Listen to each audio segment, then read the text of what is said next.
everybody. Shabbat Shalom. Welcome to Ruach Emet Messianic Synagogue in Peterborough on this nice, warm, sunny, balmy day. Hopefully nobody got frostbite as they were coming in. It is minus 25 on the way up here this morning. That's cold. I don't care which way you slice it. But thankful for the day that we have to fellowship here at the congregation. And this morning, I have something that I've been wanting to do for a long time, and waiting for the right time for it. Many, many years ago, when I was a fairly new believer, and the timing was very interesting, I was introduced to the idea of the different personalities that people have. At the time, I was doing some professional recruiting. I was working for a bank and doing a lot of hiring, and someone at the congregation I was going to at the time spoke to me about the idea that there are actually different temperaments that people have, and that you can understand people better by understanding their temperament. And so I was recommended to get this book, which I proceeded to get very quickly, read through it, and it changed my entire world. Because the view that I now had of people is that you could actually figure out what people were all about.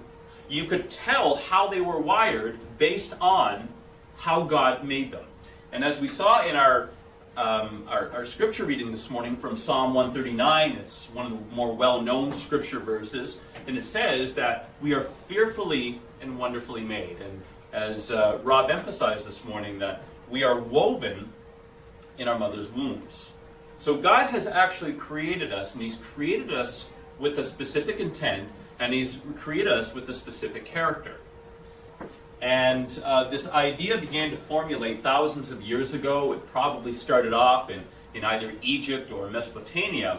But it was Hippocrates who was considered the father of medicine. You're familiar with perhaps the term the Hippocratic Oath. He was the one who really kind of took medicine to a new level and understanding back then.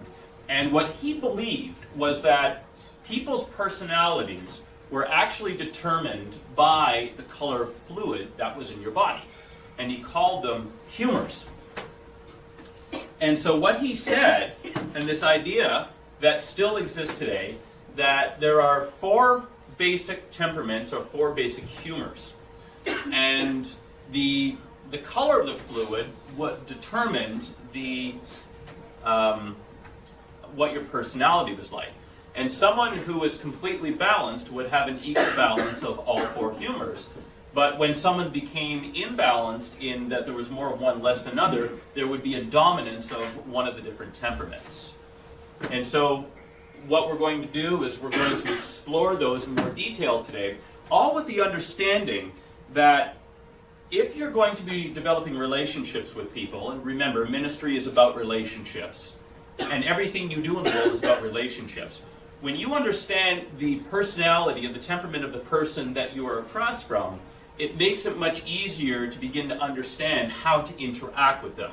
It also will help you understand how you are wired, and so that you can begin to develop your character. Okay?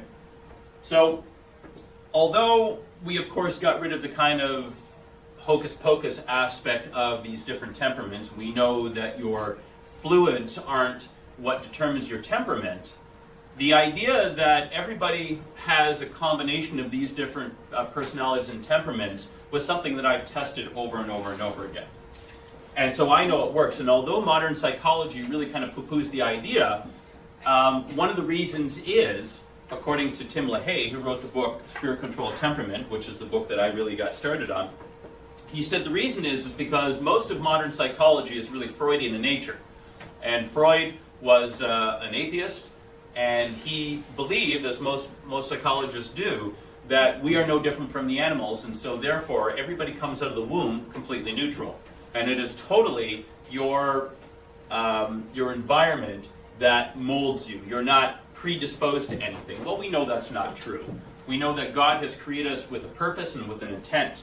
And so what I'm going to do is I'm going to go through the four basic temperaments. We're going to discuss the strengths and weaknesses, and then we're going to determine how they work together. And I'll talk to you about some of the things that we should be doing with the temperaments, and we're also going to be discussing some of the things we ought not to do with the temperaments.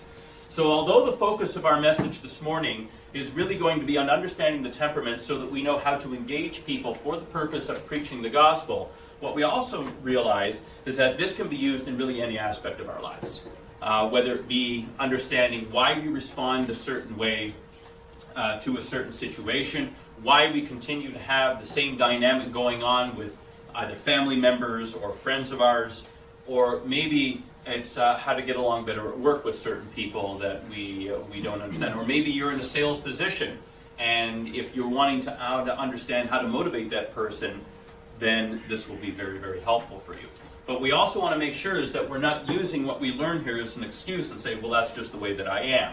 We're not fatalistic about these things, because as we see that everything is molded. So the 4 basic temperaments are choleric, sanguine, melancholic, and phlegmatic. Now these are the ancient terms that were used. Choleric, we get the word cholera from, or colicky. And so the primary characteristic of this would be anger. The Hippocrates believed that the choleric's predominant fluid was yellow bile, with the color of anger. The sanguine, on the other hand, comes from the Latin word for blood. And, of course, the color of that would be red. And this person, blood is full of life, effervescent, joyful, happy. Okay? The melancholic, Hippocrates believed, the predominant color of that person's humors was black, depressive, negative, moody, okay? Sensitive. And then, of course, the phlegmatic, where we get the word phlegm from, green. Slows you down. Very calm. Not terribly active. Okay? So those are the 4 basic temperaments and why he thought the way they were. Now, of course, we have all of those colors in our bodies, but it is not what determines our temperament. But you can understand from a spiritual perspective that these things actually ring true. And I'll just give you a couple of examples. That there was one time I got together with some friends, and after congregation one day, we were just kind of sitting around, and I brought up this whole concept, and there was one guy who really kind of dismissed the idea and thought it was a bunch of malarkey. And I said, oh, really? And so I began to describe his temperament. And for the next 15 minutes, I talked about all of his characteristics. I talked about what motivates him. I talked about how he would actually respond in a certain situation so accurately that, in fact, twice during that conversation, he turned to one of the other people that we were having this discussion with, and he said, I just said that earlier today. The very words that I used to said, if someone does this or someone says this is how you're going to respond. And he said that was exactly what he had said. So it was almost as like he was a Lego structure, and I took them all apart, and then I put them back together again. And I said, so what do you think? And he just looked at me and he said, wow. Now, it's not that, that I'm so special or a genius in any that way. It's just that I learned my craft.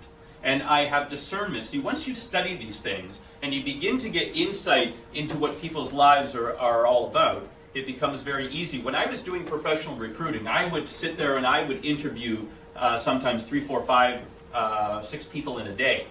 And it got to the point where I learned these things so well that I could identify a person's temperament mix within 30 seconds to a minute of them sitting down at the desk across from me.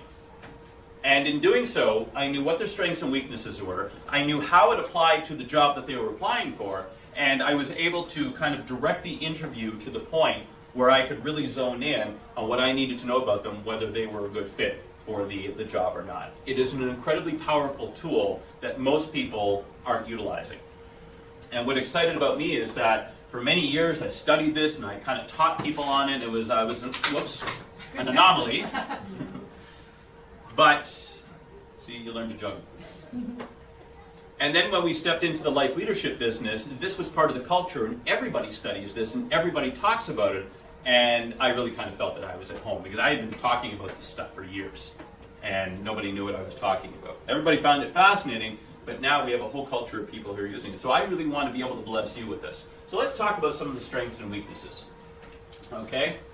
First of all, we'll kind of define it. By the way, there's a modern system that is used. It's called the DISC program. I don't know if any of you have ever heard of that DISC personality profile. Dr. Richard Rome is someone who teaches on that. And instead of choleric, see, these are ancient terms and won't really resonate with people necessarily, but the choleric in the DISC program is called the D, or the dominant one. Okay, and we'll get into some of the characteristics. The sanguine is the I, or the inspired one. The melancholic is the C, or the cautious one. And the phlegmatic is the S, or the supportive one. And so what I want you to do is I want you to see what we're talking about and figure out where you fit in this whole quadrant series here. So what we know about the different temperaments is that on the top here we have the sanguine and cholerics. And the sanguine and choleric are predominantly extroverted. These are the people who feed off of other people's energies. They are the ones who kind of bring a type of energy to the room, positive or negative. We're not necessarily qualifying that. Okay, whereas the melancholic and the phlegmatics are predominantly introverted. Now, what I do have to preface by saying is that everybody has at least two temperaments. Okay? That doesn't mean that we have a mix of all four, but what we're going to see is with the characteristics, as I'm showing you here, they overlap.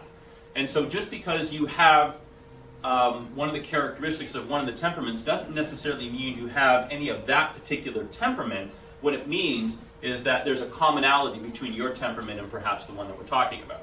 So just because you may be extroverted doesn't mean you have choleric in you. You could be a sanguine and still be extroverted. You understand what I mean? Okay? Just because you have one of the characteristics doesn't mean that you have that particular temperament. It means that there's a commonality with at least one of the other temperaments. Okay?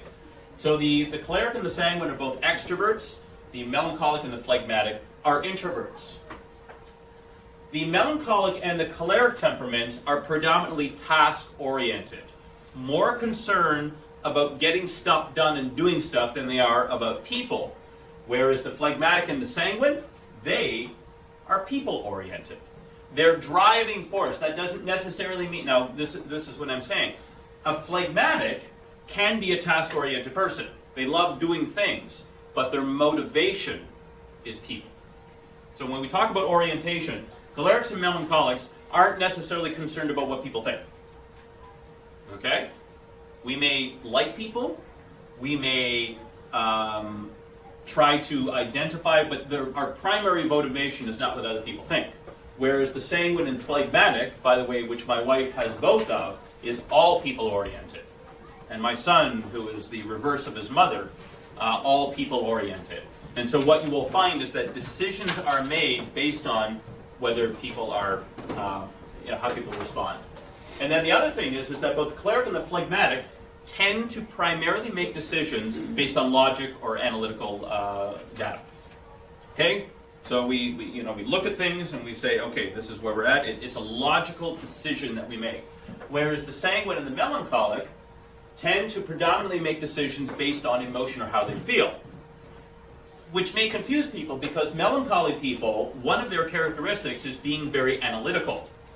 So they will, they'll look at things 6 ways to Sunday. As a matter of fact, they don't want to make a decision until they've analyzed everything. But the decision that the melancholy will make after they've analyzed the data all over the place will be on how they feel about the situation. Okay? So this is how you would kind of divvy all of this up. And once you understand that, then you figure out your mix, you will begin, I'm sure all of you, some are now beginning to say, okay, that makes sense to me. My brother and I, who are very, very different in temperament makeup, when I gave him a CD, a recording on this stuff that he listened to, and he listened to it about 3 or 4 times, he came back to me and says, I finally understand now why we've been fighting about the same thing for 40 years. Because he would continue to do something that would trigger a reaction in me, and he couldn't figure out why. And once he listened to this, it became clear to him. Very, very helpful. Okay? So let's talk about some of the different temperaments, and let's look at the strengths and weaknesses. When God made you, you have some, how do I explain it? You are wired a particular way, and so there are tendencies that each temperament has. There are strengths and there are weaknesses that you are born with.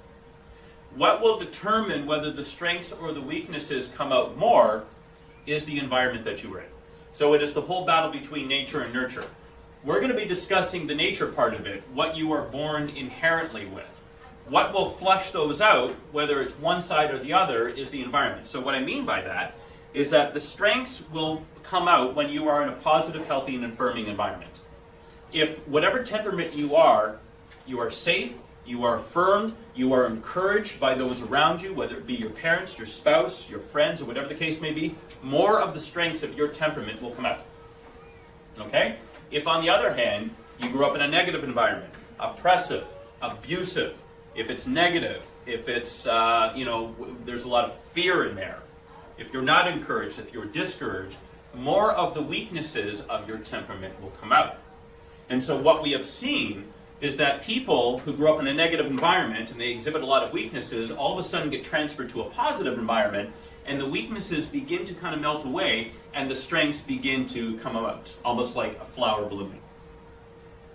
What God ultimately wants to do is take the strengths of your temperament that He gave you inherently. He wants to develop those by putting you in a safe environment. He wants to nurture you to bring those out, and He wants to help you to overcome the weaknesses or deficiencies in your character mix. Okay? That would be the ultimate goal of God, and that is the goal of this ministry here. We want to help you identify who you are, how God made you, and then help you develop your strengths and help you heal from the weaknesses which were caused by a fallen world and situations which aren't positive. Okay? So let's look at the strengths of the sanguine. Sanguines are fun people. They are called the life of the party. And the primary motivator for the sanguine is fun. A sanguine always wants to know, first thing, is what I'm going to be doing fun. They will work hard, they will serve other people, but they have to be getting something out of it, and they have to be having fun doing it. If it's not fun, the sanguine won't be interested. Okay? The mating call of a sanguine is woohoo. If you are in a stadium full of people, so in a couple of months we're going down to Kansas City for a conference. There's probably going to be about 20,000 people in the stadium, or this arena. When they talk about the sanguines, immediately all of them in the audience, and there can be probably 8,000 of them, will all start yelling and shouting and screaming at the same time because they're excited. Okay? You will know who you are. Sanguines, their strengths are being talkative, although melancholies might not think so, because they can be overly talkative. My son, although he's predominantly phlegmatic, has a lot of sanguine in him. And when that boy gets going, there are times that I just cannot find the off switch. Especially when he's had like food or sugar or something like that, and away he goes. But sanguines are very talkative. They will walk into a room and they will strike up a conversation with anything and anybody. Okay? They can talk to the wall. And be fully engaged in that. Now when the wall starts talking back, that's when you have to start worrying. Okay? Sanguines are very talkative. They're very outgoing. They will make friends like this. It amazes me to watch sanguines do this. They'll make friends with anybody because they value friendship. They're enthusiastic. You ever need a little pick-me-up and a bit of a motivator? Go and engage a conversation. They get excited about anything.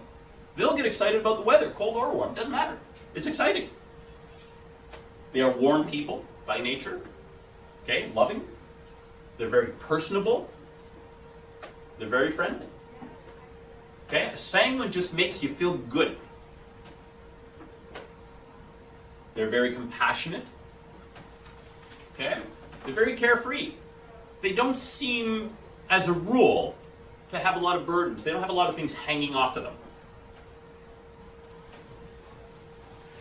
But as with every temperament, there are a lot of weaknesses associated with sanguine. There are a lot of weaknesses associated with sanguine. Sanguines can be very weak-willed.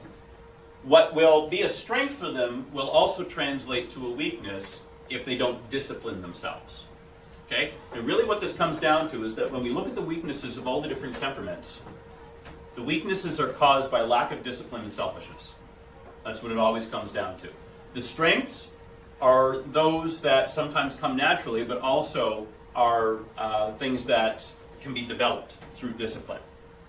Okay, and so what our focus needs to be on is, number one, understanding who we are, so that we can work on the strengths and overcoming the weaknesses, and then how to engage and interact with other people, understanding how they're wired. So although a sanguine is a great starter, they are not very good finishers. And they are weak-willed, which means that the temperament that is most prone to addictions is the sanguine. You throw something in front of them, and if it gives them an emotional boost, they'll be on it. Drugs, sex, gambling, that always looking for the next high. They can be unstable. They're here one day and they're there the next, and sometimes that can happen several times within a couple of hours. Okay, they're happy, they're sad, they're happy, they're sad, they're happy, they're sad, and then it's lunchtime. Okay, very undisciplined.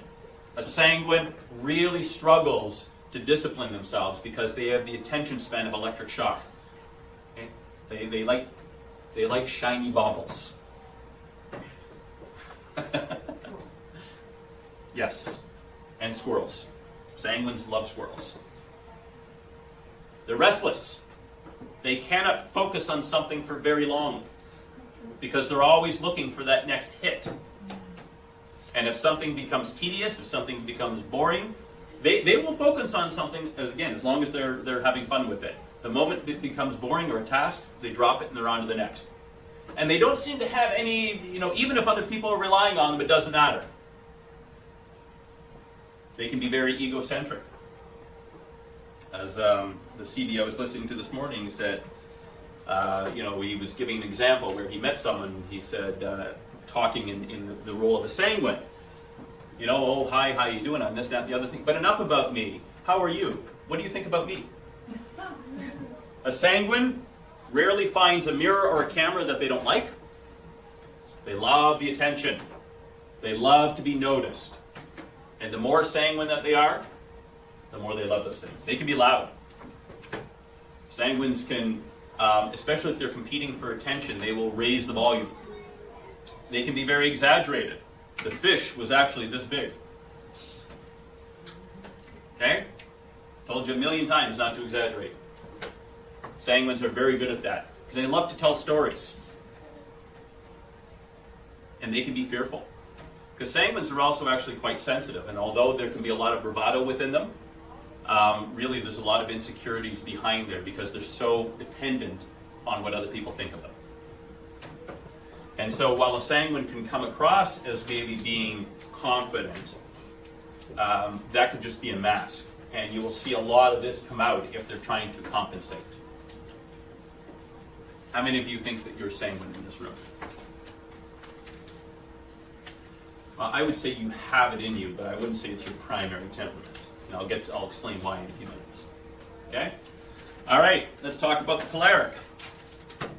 Cholerics are fun people, from a distance. Cholerics constitute about 15% of the world population, so as you can see, it's not equally distributed. God knew what he was doing when he created cholerics, and that he made them a very small portion of the population, because if we did constitute an equal portion, we would have probably destroyed the world by now. Cholerics have a lot of strengths. They are primarily motivated by, let's get her done. Okay? Very goal-oriented. See the target ahead? Let's go. We're going to get this thing done. Okay? Very strong-willed. If you have a choleric child, you know it. That's your number 2. Okay? Very determined. A choleric will just continue to go at something, and go at something does not get discouraged easily. Sanguines, on the other hand, can get frustrated and discouraged very easily. A choleric, once they've set their mind on something, they will run through a brick wall to get it done. Very independent. It is very, very difficult to a choleric will want to do things on their own. They're very optimistic. Yeah, we're going to get this done. Why? Because I will it to be so. Okay?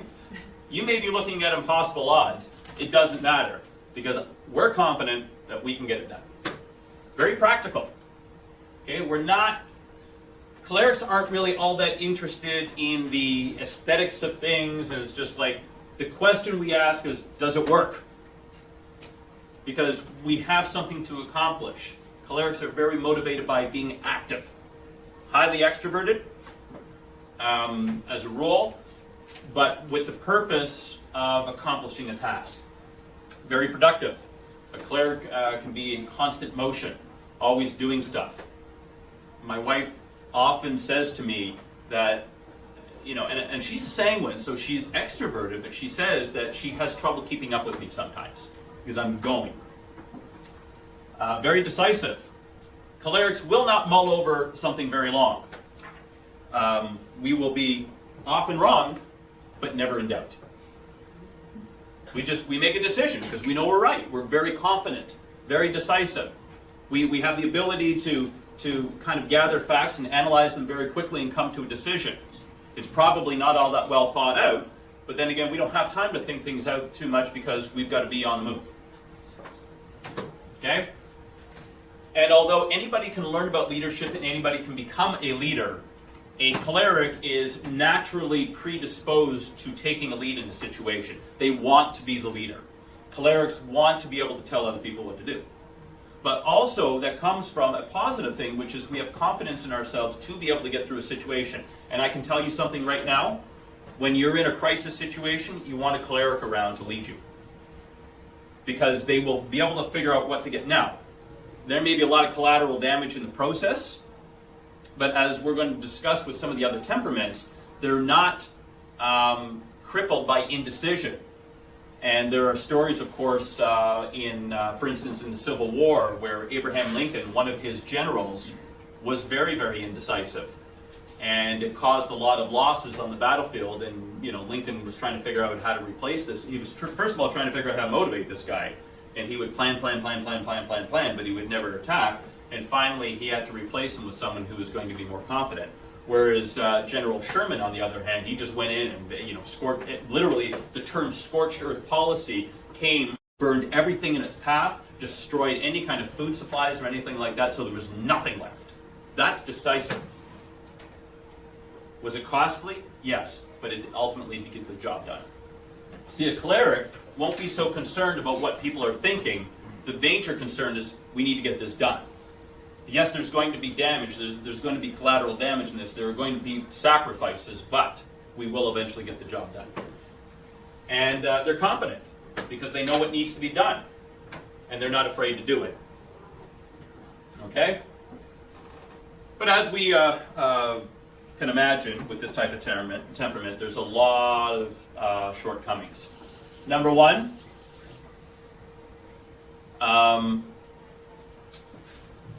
cholerics can be very angry and cruel at the same time. Okay? If you've ever dealt with a choleric, all temperaments can get angry, but there's a cruel side to the choleric, and the majority of despots in the world have been cholerics, because there's that vindictive streak about them and that decisiveness at the same time. Cholerics can be very sarcastic. You get degrees in it. All right? A big part of choleric humor is sarcasm. Now, I have known cholerics who have mastered the art of angry humor. That you will laugh silly, even though there's this mock indignation that's going on. One of the fellows in the life leadership business, Bill Lewis, is like that. The more he yells and screams and rants, the harder you're laughing, because he's just managed, and it's a very fine thing to do. Sarcasm, being funny, is very difficult to master. Most times it's just cruel and biting. But that's usually the intent, and so we got to be very careful about that. Choleric can be domineering. Well, just, the objective is just to pummel someone into submission. Okay? Very inconsiderate. The attitude is, we don't care. Not really concerned about what you feel about it. Doesn't matter. Proud and self-sufficient. It has been said by those who are in children's ministry, like James Dobson and Focus on the Family, that in order to lead a child to the Lord, a choleric child must be approached from a young age, because once they kind of grow up and start developing that independent streak, it is very, very difficult to get them under the Lord's control. Okay? And I know in my case, it was a huge battle for me to come to faith because of that whole submission part. Cholerics do not like submitting to authority. Cholerics hate authority as a rule, because we don't like being told what to do. Unbending. Cholerics are not made of bamboo. But what that can also mean is that we're very brittle, and that God will have to not just discipline you, but totally break you. In order to, if you're a choleric, being broken by God is usually what he has to do. And so in Psalm 23, when David writes about the Lord is my shepherd, sometimes if there is a sheep that keeps wandering off and you can't get it to stay, what the shepherd actually has to do is he has to break the sheep's leg, bring it back with him, carry it on his shoulder, and then nurse that sheep back to health so that the sheep understands that he's dependent on the Lord. And this is what God will sometimes have to do with the cleric. He'll have to actually snap a limb in order to get us to bend to his will. Clerics can be very unemotional. Burying it. We just suppress it. I know that growing up, for me, the one, because there was, I felt it was, for me it was, I came to the realization when I was 4 years old that I could not rely on my parents emotionally. I don't know how I understood that, but there was a situation or a couple situations where I looked at my parents and, when I was just out of diapers, I looked at my parents and I said, I can't count on you emotionally. And so, being proud and self-sufficient, I began to put up walls, emotional walls, barrier after barrier after barrier. And God had to take a wrecking ball to that over many years and take me through many difficult experiences to break down those divisions, because being married to an unemotional choleric is like being in prison. Okay, because the one emotion that they will feel is angry. Clerics can be very crafty. They will sit there and plot revenge and then carry it out. The melancholy temperament can think about revenge for weeks and weeks and months and years, but they'll be too afraid to actually do anything about it. The cleric will actually take it out. Okay? And a cleric can be hostile. It's a very, very challenging temperament if it's unhealed. Now keep in mind that all the weaknesses come out of being unhealed, being hurt and damaged. And one of the things that we know about human temperament is that hurt people hurt people. If you've been hurt, you will hurt others. The abused becomes the abuser later on. But this will help you define where that's stemming from and why you do the things that you do. So a cleric is a natural leader, but also can be a very, very destructive temperament. And they will wage war against whatever they feel is a threat. Okay? Let's talk about the melancholic. Melancholies, and we all know that term, are very gifted. As a matter of fact, melancholic temperament, those who are primarily melancholy will end up being the most gifted of all the temperaments, whether it be artistically or intelligence-wise, because they're extremely, extremely thoughtful people. Melancholies have the ability to go deeper than any of the other temperaments. Very analytical. If you want someone to be able to kind of look at the fine details of things, talk to a melancholic. Clerics don't have patience for it, we're going to go. And sanguines don't have the attention span to focus on details a lot unless they really discipline themselves. Melancholies, on the other hand, love to... Now, Yossi doesn't have any melancholy in him, but this is kind of an example of that. I remember when he was just a baby, and he discovered his hands. Anybody remember when the baby discovered their hands? Look, look again. And back and forth, and I could see him analyzing his hands and how they moved and everything else. That's what a melancholy will do with just about everything.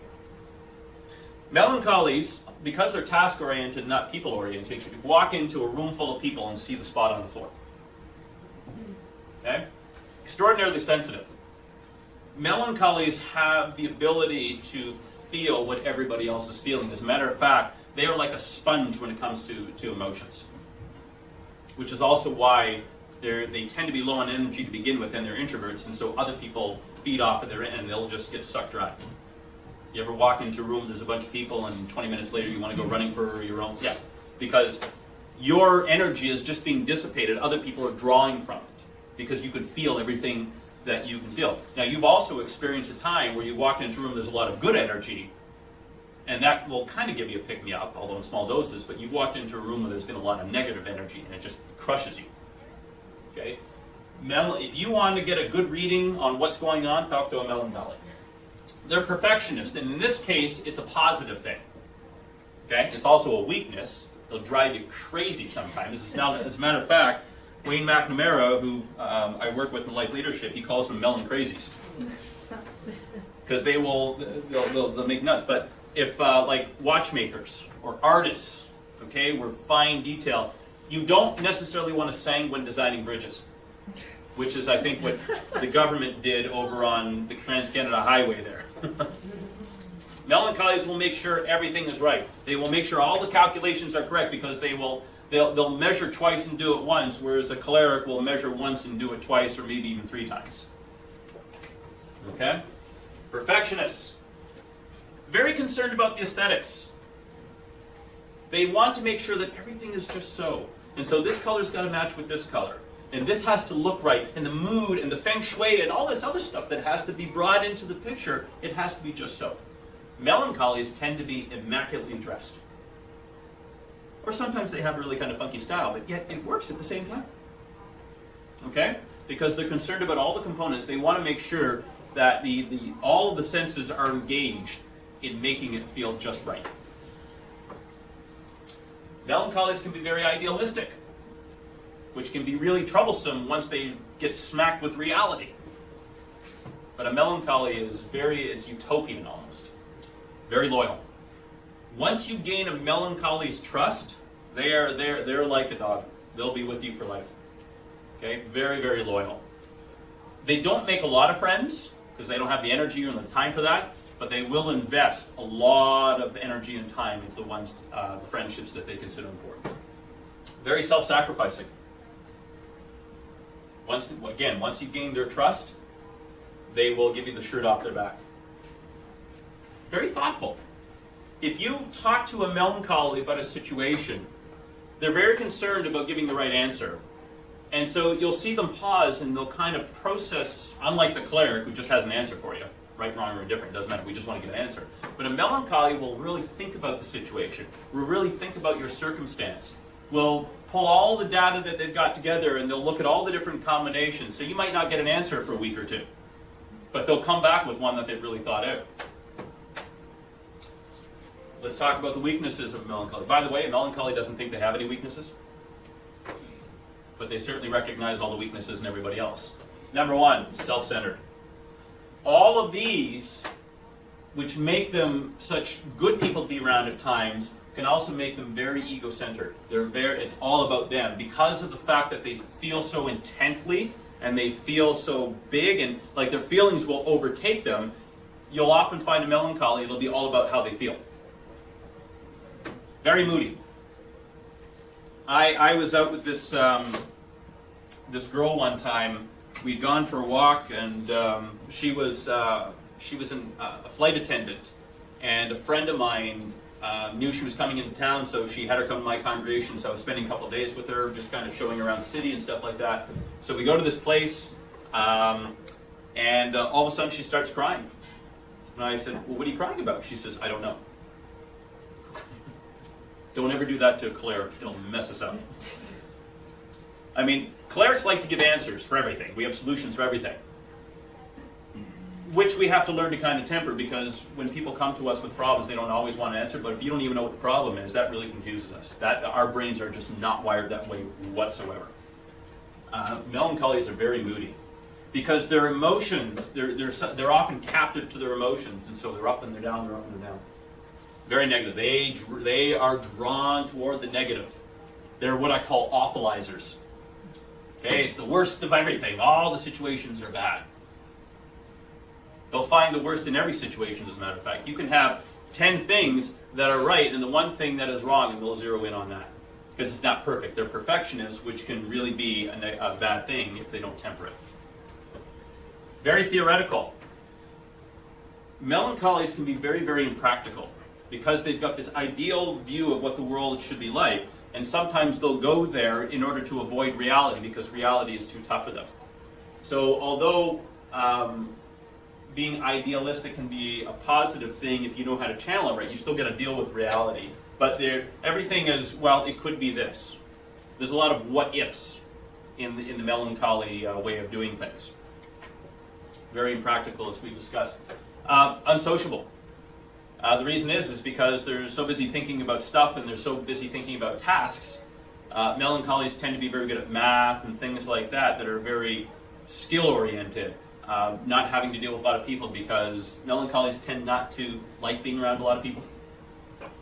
And they don't like being touched a lot, which is why I make sure I give Josette a hug every time I see her. I make her give me a hug because I know how much she's unsociable. Melancholies are very, very critical. You get an unhealed melancholy and they will have a very critical spirit. Vengeful. Like I said, they will plot and they will plot, they will plot. They just need a cleric to carry it out.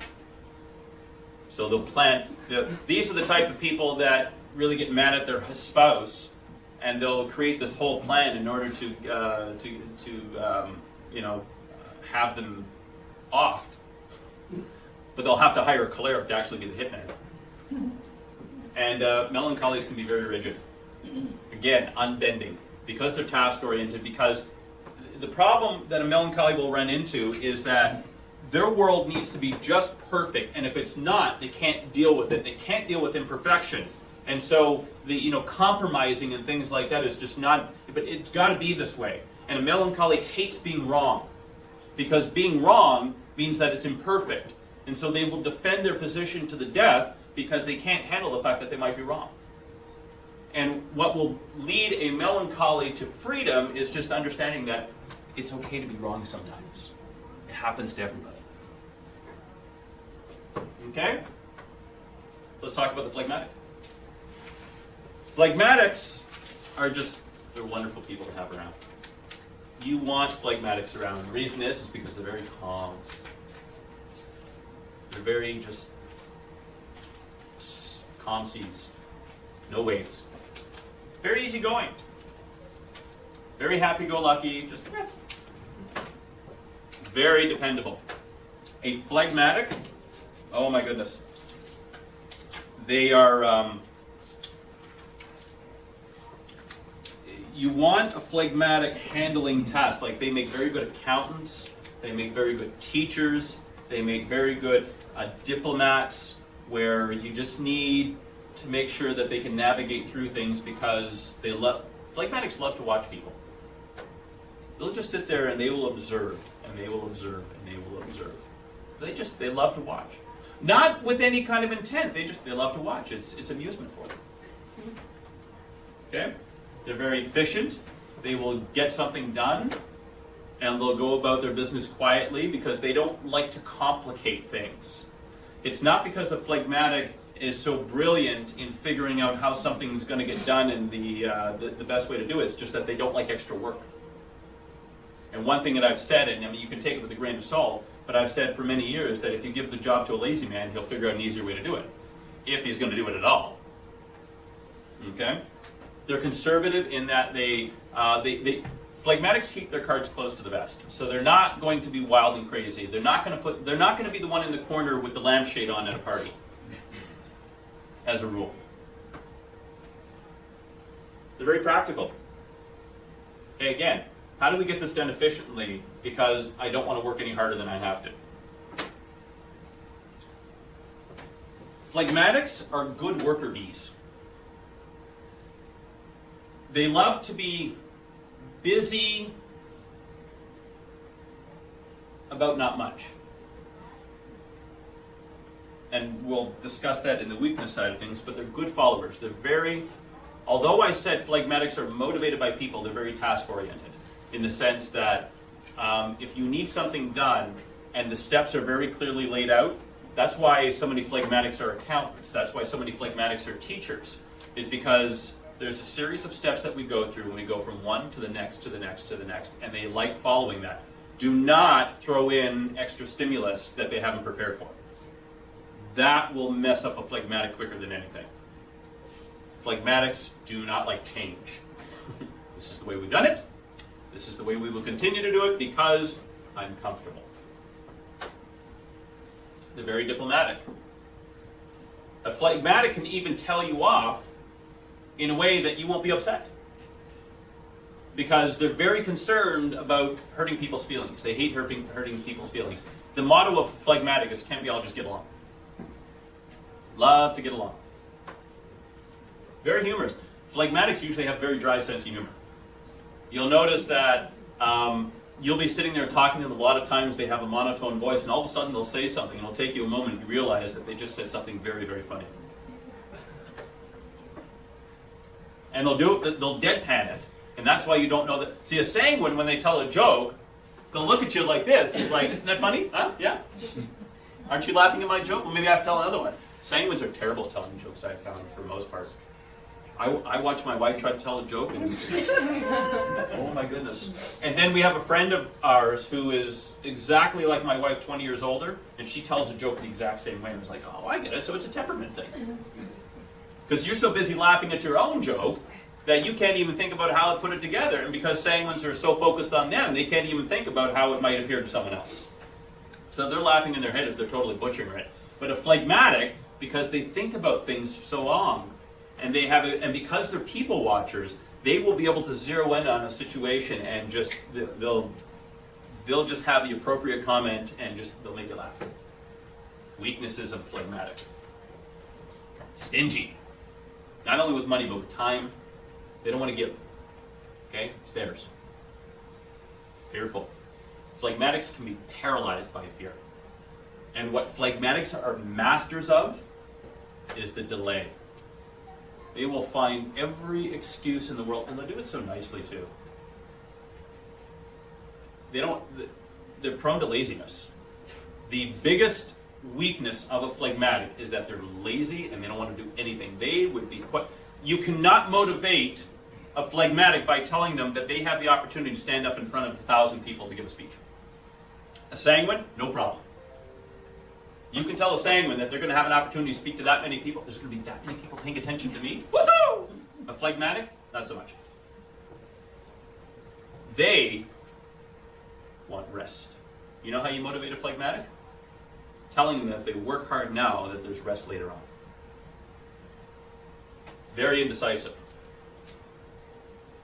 Because they don't want extra work and they don't want to hurt anybody's feelings. And so that combination together will lead them to being not wanting to make a decision. But they will be very diplomatic about it, and they'll just keep putting you off and putting you off and putting you off. See, if a cleric doesn't want to do something, they're just going to tell you no. But very much, it's been spoken about quite often that within the Japanese culture, there's a lot in the Asian culture. Shame is a huge issue, and so they don't want to offend anybody, and so they'll tell you no without telling you no. And unless you really understand it, they could be telling you no, and you're going to keep pushing. They're telling you no, and you're not getting anywhere. It's the same thing with phlegmatic. They won't necessarily tell you no straight out, but they'll kind of make excuses as to why it can't be done, and this, that, the other thing. And so, very passive-aggressive, which for the extroverted temperaments is unbelievably frustrating. Phlegmatic loves to be a spectator. They don't want to get involved in anything. They just like to watch. They can sit on a rock, and they can watch the ships go by for hours on end, and that's very, very soothing to them. Very self-protective. They keep their card. One of the things that I have found about phlegmatics is that when I know someone's a phlegmatic, and I can analyze their temperament, it makes them feel very uncomfortable that I can see through them. Because for them, when they think that they know something that you don't, that gives them the upper hand so that they can be in control. And a phlegmatic needs to have control. Like all temperaments are prone to being control freaks, But phlegmatics do so that they can protect themselves and their world isn't going to get rocked. We had dinner a number of years ago with this couple, and the husband was very phlegmatic. And as the host and myself, who were both choleric, were talking, we were going, the speed will eventually start to pick up and we get really excited about something. He threw on the brakes, and it was one of the funniest lines I've heard, and it just kind of encapsulated everything. He said, well, let's not get ahead of ourselves here. Because what we were saying was too much for him to process and too much for him to handle, and so he put the brakes on it. For any of you who have phlegmatic in you or deal with phlegmatic people, you will see them do that all the time. It can be very selfish. Because they just don't want to put in the effort for anybody else. They don't want to put in the effort, period. But especially for other people. Very unmotivated. Trying to light a fire under phlegmatic to get any task done is like pulling hair. They just don't want to do it. They'd much rather gravitate to the couch. You can motivate a phlegmatic by just telling them they'll have the opportunity to sleep to the crack of noon. And as I've said before, they're stubborn. Phlegmatics grow roots. They'll stand there. They won't argue with you because they don't like confrontation. Confrontation terrifies them, but they're not moving. They'll grow roots, and the harder you push, the harder the more that they will stay there. And so when you're dealing with them, and of course we talked about laziness. So when you're dealing with the different temperaments, what we have to make sure of is that we understand where some of this resistance is coming from. With the sanguine, they're very impulsive, outspoken, and uninhibited. They will act first and think later. They're motivated by what's in it for them, and they please people because they want to be liked. So even though a sanguine might come across as being very sacrificial, it's only if they're getting some emotional need out of it. I knew a guy who was sanguine, and he loved to do things for people because he got an emotional high out of it. But when you asked him to actually go out of his way for someone, that was a whole different story. Then it was like, no deal. Unless I'm getting something out of this, so that can be a little deceiving. They make good actors, salespeople, speakers. They're very dynamic, and they love the stage. A couple of verses that we know of for the sanguine is Proverbs 15:13, which says, "A happy heart makes the face cheerful, but heartache crushes the spirit." And then verse 15, it says, "All the days of the oppressed are wretched, but the cheerful heart has a continual feast." For the choleric, they're natural leaders. They're no nonsense. They have no time for theoretical concepts. One thing you will notice about a choleric is that they are zealous for causes. Okay? They are crusaders for something. Oh my goodness. That's one of the problems with the enemy. Okay. For choleric, champions for causes. We will defend the underdog. As soon as we see someone who think we is being unfairly picked upon, we will pick the side of the underdog. So if you're getting picked on, you want a choleric around you. Unless the cleric is the one picking on you. Very practical, not really enamored with aesthetics. I've always told my wife, you're in charge of the pretty department. I want to make sure things are functional. I want to make sure they work. I want to make sure that it doesn't complicate my life any. It doesn't get in the way of what I need to do. So when I want to ask something about how something looks in a kind of an aesthetic environment, I got to go to my wife. That's what she's there for. Cholerics hate weakness. If they sense a weakness in someone, if they're unhealed, they'll zero in on it and try to exploit that. Okay? Make good leaders, builders, producers. Anytime results are needed, you want a choleric there, as long as they're not too messed up. They can also leave an emotional wake of destruction in their path. Okay? So you can picture a choleric being at the head of the safari in the jungle with the machete out, whacking off the vines and the snakes' heads and something like that, but every once in a while someone's limb gets in the way and that gets whacked off, and oops! And therefore you need all the warm, touchy-fuzzy people to come in. Well, yeah. My wife had a friend of hers who had a lot of choleric in her, and she would just go off on people, and then it was her job to say, what she really meant to say was this. Okay, trying to soften the blow, because sometimes they get... Boom. A couple of verses for the choleric. Galatians 1:10 says, "Am I now seeking human approval or God's approval, or am I trying to please people? If I were still pleasing people, I would not be a servant of Messiah." Proverbs 29 verse 22 says, "An angry man stirs up strife, and a hot-tempered man abounds in transgression. A choleric can be totally consumed by their anger and will allow it to rule their lives. But Acts 9 verse 28 says, "And he was with them, moving freely about in Jerusalem, speaking up boldly in the name of the Lord." A choleric, above all, will be bold and not fearful about their circumstances, will push through regardless. Even if we experience fear, it doesn't matter. We still got to get something done.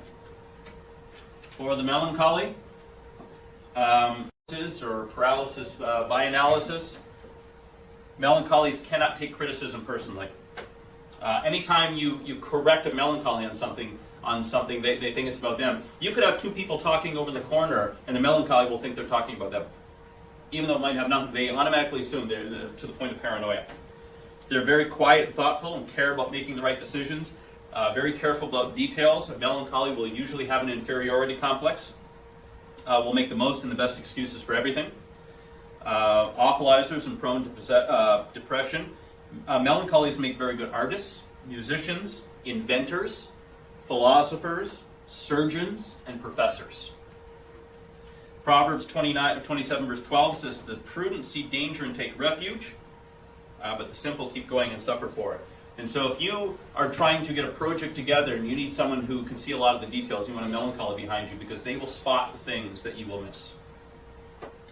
And then the phlegmatic, just kind of summing up that,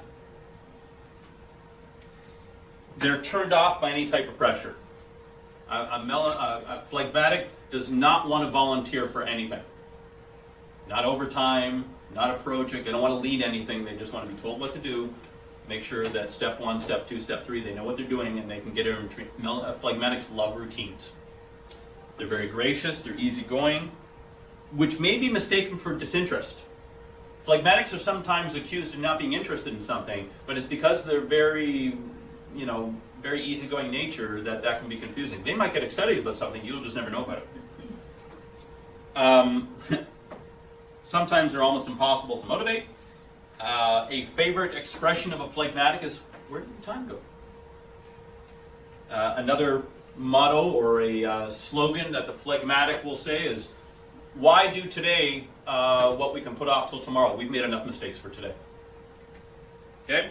Cautious, but to a fault. They can be very anxious and high-strung, although they won't let you in on it. They find it very difficult to trust anyone. They make good accountants, teachers, technicians, and diplomats, and so Proverbs 15:1 says, "Gentle answer turns away wrath, but a harsh word stirs up anger." And so those are the breakdown of the 4 basic temperaments. And as we begin to understand that, so first of all, what I'm really hoping is that you've seen where you are in this. Now, I've had a chance to see a lot of you in action for quite a while, and so I pretty much know where you're at. And so we will certainly enjoy our discussion at lunchtime. And I would encourage you to go back on the website and look over this again. We've also got some terrific material. There's a book that we carry called Personality Plus by Florence Littauer. If you haven't read that yet, it's a great book which helps describe this in a lot more detail.